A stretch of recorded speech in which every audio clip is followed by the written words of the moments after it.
We really should have waiting parents, not waiting children. Over 100,000 children are available for adoption through the U.S. foster care system, and 27% don't have anyone, like a relative or foster parent, in the process of adopting them. 60% are between the ages of 5 and 17, and 2/3 are part of sibling groups of 2 to 8 children. Hey listener, my name is Marcy Bursack. My husband and I chose adoption as our plan A. After blogging about our journey adopting a sibling pair, I began mentoring families right in my own living room. That passion grew into the Forgotten Adoption Option, a nonprofit I now lead as a volunteer while working full-time in the tech industry. From my blog, 3 books, app, and classroom lesson to now a 45-minute course called Foster Care Adoption Simplified, which you can find at ForgottenAdoptionOption.com, I've created practical, heartfelt resources to help families navigate the foster care adoption process. As you listen to this episode, I encourage you to ask yourself, who in my circle needs to hear this? It's often people in what we call helper professions, people like therapists, nurses, doctors, police officers, firefighters, social workers, and teachers like my husband. These are the people who tend to step forward to adopt children from foster care. But this work isn't only about becoming an adoptive family, it's also about becoming an advocate and ally. Every waiting child deserves not just a forever family, but a community of people who champion their future. Whatever led you to this podcast, I am thrilled that you are here. My mission is simple, to help every waiting child be with their forever family. And that's exactly why I host this podcast. Welcome to the Forgotten Adoption Option podcast. In this episode, we're going to be discussing about being a champion of foster care adoption in corporate America. Josh Casilla and I met in early 2025 when I traveled to Erie, Pennsylvania to be the keynote speaker at 2 fundraising events for Keystone Family Alliance. One was a lunch and a few hours later was a dinner. And it was the same event for 2 different audiences. Hi, Josh. Hi, Marcy. This is so great. Josh and I met at the dinner event because he came after work and he was wearing a business suit. And I asked him about what led him to pick the dinner over the lunch event.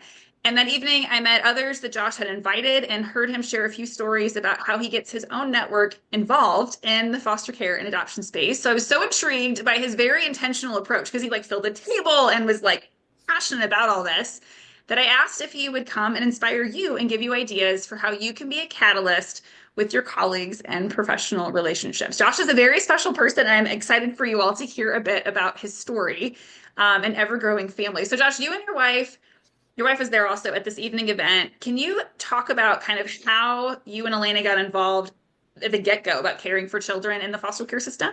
I would love to. So first, Marcy, I really appreciate you having me. It's such an honor and a privilege to be part of your organization. Elena and I, we discovered several years back, a couple of years into our marriage, actually, that we can't have children biologically. So, we were still determined to start our own family.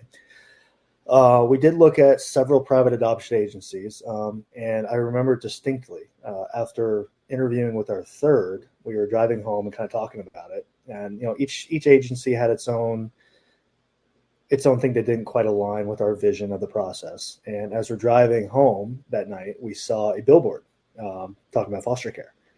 And so my wife, the next day, she called in to find out more about it. And they had a training class starting, I think it was that week. So it would have been 2 days later. And we just kind of took it as a sign to get involved. And so she signed us up. We started training that week. It was I believe it was a 13-week program. It's called PATH in Pennsylvania. And we completed the training, got our clearances, and just immediately jumped in. Smokes. Okay, so do you remember anything about the billboard, like what it said? Or was there a picture of a kid or some siblings on there? There was a picture of a sad kid on the billboard. I remember that. Okay, so emotionally it caught your eye and you're in the middle of all this? Yeah. And so would you say that she saw the billboard? Was it her idea? I want to say she pointed it out. Yeah, because I remember we got home that night and we just started talking about fostering instead. And, we're both Googlers. So we just went down the rabbit hole of Googling all this stuff for hours and talking about it. And I honestly, I have no idea how we ended up pulling the trigger so quickly, because both of us tend to be very, very thorough in anything we engage in. So, call it fate, call it, a calling, but the fact that we jumped in so quickly, I think speaks volumes to the impact that billboard had on us, right? Say so. Does that agency know? Have you ever told them? No. I have not. I'm like, that's an ad worth repeating. Clearly, like Yeah, that. yeah, yeah. I'm trying to think of it. Yeah.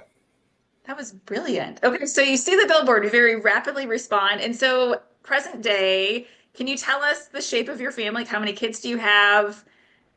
What does that look like? Um, yeah. So throughout our journey, we have, I think, fostered about 8 children, with several respite, short term placements in between.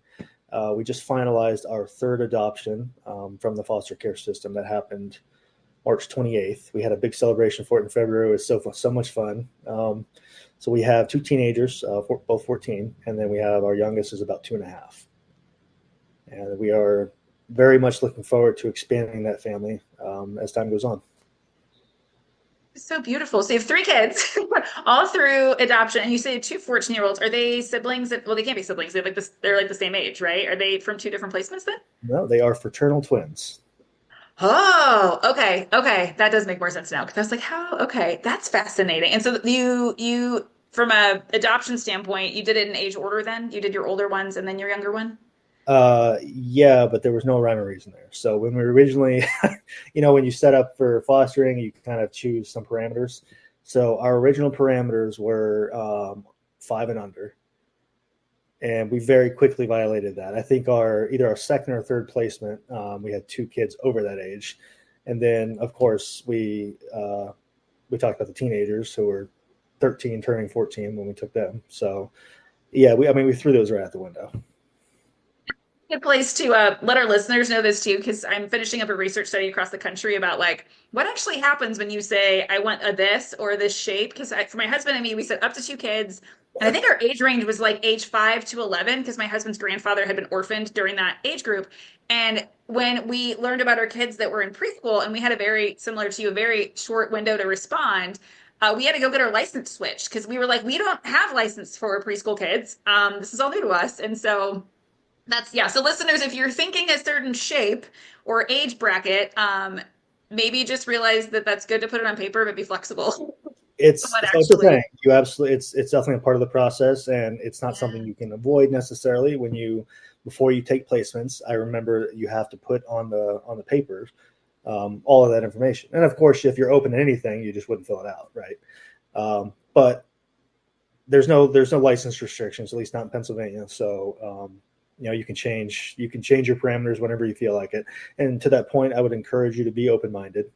Whatever thoughts you have going into the process and going into the caring, I would just keep an open mind as far as other children that might need a home. Uh, Encourage you to hear their stories and hear how you might be able to help them as well. good encouragement. Also empowering you, listener. If you're like, I really don't feel equipped over here, because they're for us. Like one boundary my husband and I had was like we didn't feel equipped to help a teenager that was pregnant. That was like a no for us because we're like we don't know how to do all that. So it's okay to say no. It is, Um, it is, and I yeah, guess I want to agree with that and reinforce that there has been some heartbreaking areas where we've had to say no to certain medical needs that we just weren't, like you said, we yeah, weren't equipped to handle. And yeah. to your point, it does feel terrible to do so, but we kind of had to step back and analyze if we would be doing more harm than good. Yeah, that's wise. Yeah, yeah. We had one of those early in that my husband was like, no, we can't do that. It's a temporary placement, not permanent, because we were only interested in adoption. And I felt so heartbroken to be the one to say no, because it felt like I was a bad human being to say no, but someone else stepped in. That was where they were supposed to be. But yeah, sometimes the social service program doesn't look at your parameters when they call. So just know that it can happen and be ready to say yes or no, and that you need to Yep. think about it. All those are really healthy things. Okay, so Josh, I remember as we're laughing here, you might remember that we were kind of half joking when we were talking at the event about how you needed to renovate your home because your wife and you wanted to help more children. I'm curious how that dream is coming along. Marcy, it's fluid. So I did renovate our house last year. I before we took our 2 teenagers in. I acknowledge that teenagers are not going to want to share a room, especially not a brother and sister. So I decided to evict myself from my office. Wow. So I turned my attic into like a loft type area and put my office up there. And now that we're again looking to expand further, I need to renovate further. So there is there's kind of a split decision going on right now, Marcy. I'm not sure if I'm going to add on to my existing house again or if we're going to buy a new one. So at the moment, we're kind of getting our house ready to list and we're thinking of buying a new house. But if that doesn't work out by probably midsummer, I'll probably look to just complete renovations and prepare the house for more rooms. Amazing. It's amazing that you're like, well, we'll just shake our lives up. Like this is where the need is, and we want to keep helping. I think that's such a great thing. And there are people that they keep growing and growing. And then there's others like my husband and I that he said to his Mac. So I don't get to do that personally, Josh. I get to live through what you guys are doing, which is incredible because it's like, oftentimes when your family expands for any number of reasons, you're like, okay, we just have to figure it out. And we either have people sharing rooms or we're making space or we're just moving. And so it's an exciting kind of crossroads for you all. Like, where will you end up, and who else will you be helping? I think it's important to be flexible, especially Mm, especially with kids. I mean, you really need to make sure you're putting them first and being flexible with your own needs and um, be willing to sacrifice a couple things if you really want to get involved and help. huge. It's honest. Okay, so by day, you have a career in a Fortune 500 company. And as we prepared for this episode, you shared, and this was like what was so intriguing to me, like just seeing your table and who was there. And I was like, how did you get all your friends to come? And you're like, well, I'm extremely vocal about my own journey through foster care and adoption. And to the point that you said that your colleagues ask you for updates on a regular basis. And to me, that's like a huge step of like, oh, that's not just the guy that does that, but it's like, no, like we're invested in his story. So I'm really curious, like how early into having children placed with you did you tell your coworkers, and how did that initially go? So they say opposites attract, right? I am extremely extroverted about everything, and my wife is the polar opposite. Now she has made an incredibly close community within the foster care agencies, Officer of Children or Youth, very very close to all the caseworkers, and you met several of them at that event. Yeah. As far as outside the agency, I am far more vocal about it. Our friends, people at work, and I don't know if everyone at work just talks about it to indulge me, or if they truly care. Hard to say. But every single office that I cover and that I'm a part of, they all ask about what's going on. They ask for pictures. They were very up to date on the adoption process for all three kids. Every time we got a new placement, they asked about them, wanted to know about their names, where they went to school, how old they were, where they came from, things like that. And then when we had our adoption celebration in March, I'd say I had about 30 or 40 colleagues show up. I'm exaggerating. It wasn't quite that many, probably more like 20, 25. A huge community of people that care. That was exciting. Have you found that some of them have started taking steps in their own lives to get licensed or be a respite provider or step in? Several have at least taken, well, yeah, several have taken steps too. One family that I know very closely is fully licensed and is getting ready to accept placements. It's contagious. I think the data, I don't know if you know this, Josh, but I had heard really early in our journey that for every one family that gets involved in the foster care system, that over the course of their lifetime, seven kind of connections, like friends, family, neighbors of theirs will get involved. I actually started keeping a list because I was like, I'm going to hit my seven. Like I'm competitive and like I want to make sure I'm like really using this influence. And by the time I got to 15, I was like, wait, you can go over the number. And so that's kind of what's propelled me into this work is like exactly what you're doing, where it's like there's stuff like people don't know. And when they get to kind of peek in and see and hear of the need, they get involved too. So I'm curious then, have you ever, because there's a little bit of gray about like what you know about the kids' backstory or the behaviors or whatever's going on in their lives, from kind of what brought them into the child welfare system versus kind of just typical kid stuff. Do you have boundaries that you've had to set around like what's okay to share or not share? Yeah, we have, and we're very careful about that. So we don't share any details about the family they came from. I don't feel like that's appropriate, especially if because that family could be reunited someday. They could run into each other. I mean, the city I live in is not super big.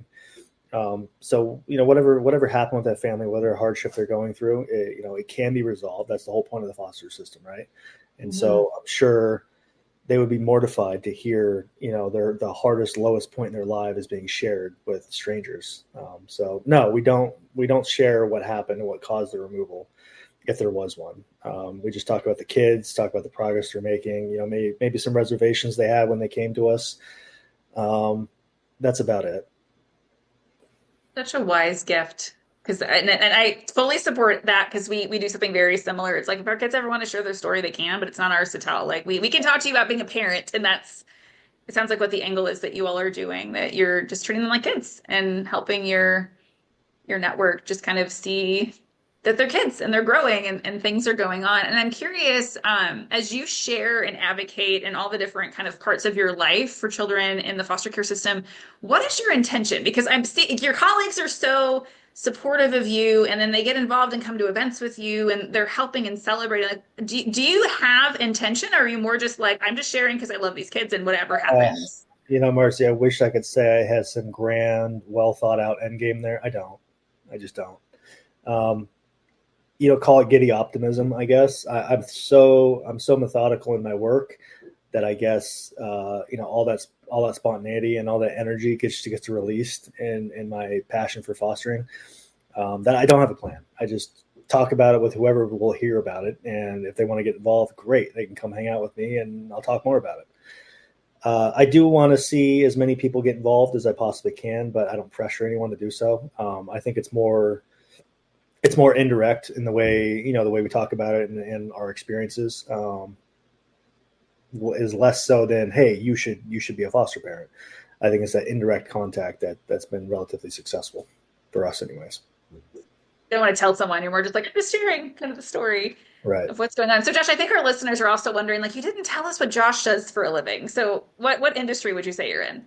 So I work in finance. I know that's incredibly broad. But I guess more specifically, wealth management.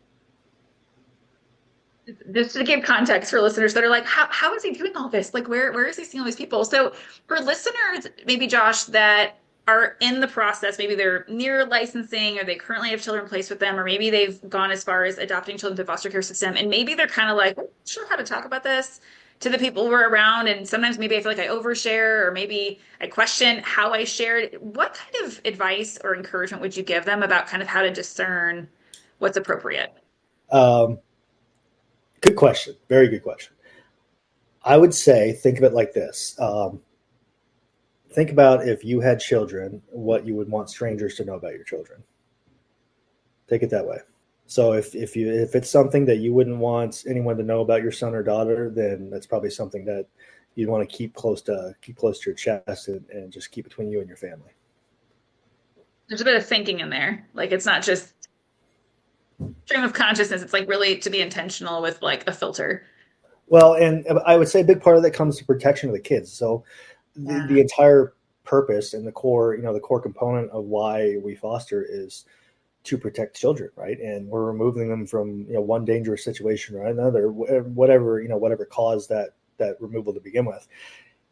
If we're then indirectly contributing to that trauma by talking about it to other people that they might encounter later on in life when they might not have wanted that story shared, I don't know that that's necessarily productive. And I think like you and I talked about, if they want to share their stories later on with their friends or other individuals, they're free to do so. I don't know that it's our place to do it for them.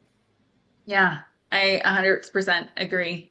And that's really good advice, because you can only take so much back, right? Like once it's out there, it gets legs. Yeah. And it doesn't belong to us. You're right. You're 100% right. Yeah. So Josh, as we close, I want to give you an opportunity to invite our listeners to join us in using our voice to advocate for children in foster care. Or maybe we're just someone that cares about children in space. Maybe we're like a therapist and these are our clients, or we know someone, or we are someone. I'm curious what one thing you would hope that we will do after listening to your story. So whether you're just starting out in investigating fostering or adopting, or you're kind of experienced, I would say get more involved. Go to a couple local events. Meet some agencies in your area. Talk to some of the caseworkers. Meet some of the children that happen to be at these events.